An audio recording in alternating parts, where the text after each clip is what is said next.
민주당은 당사자 소명도 듣기 전에 내린 이번 결정을 놓고 스스로도 과도한 선제 조치라고 표현했습니다. 내로남불 악순환을 끊고 부동산 민심 악화를 이번에 제대로 털고 가겠다는 의지로 풀이되는데요. 당사자 일부는 억울하다며 적극 해명을 내놨습니다. 이어서 손소영 기자입니다.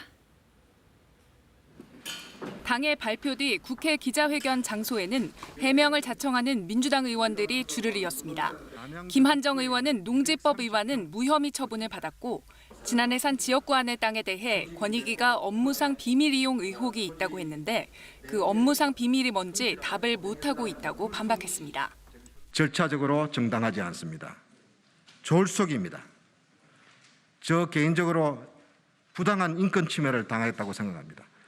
우상호 의원은 어머니 묘소로 밭을 샀고 이후엔 농사를 짓고 있는데 웬 농지법 위반이냐고 따지고 밭일하는 영상을 공개하기도 했습니다. 왜 제가 농지법 위반 소지, 그것도 소지라고 했으니까 왜 어디에 어떤 대목에 소지가 있는지를 누가 좀 물어봐 주셔야 답을 할 거 아닙니까? 김회재 의원은 아파트를 팔고도 근저당을 2달간 설정한 게 의심받았는데 정상적 거래라고 했고 오영훈 의원은 물려받은 농지를 임대했을 뿐이라고 해명했습니다.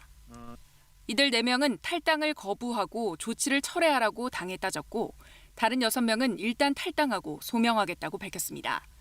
비례대표 둘은 당이 출당 절차를 밟아야 합니다.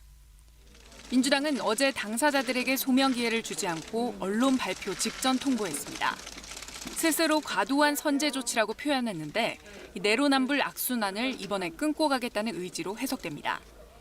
특히 연초에 LH 사태와 특별공급 문제 같은 부동산 문제가 계속 잇따랐는데 부동산 민심 위반을 제대로 털고 가겠다는 취지도 있는 것으로 보입니다. 또 정치적으로 권익위 전수조사 제안에 응하지 않은 국민의힘에 대해 역공을 취할 카드이기도 합니다. KBS 뉴스 손서영입니다.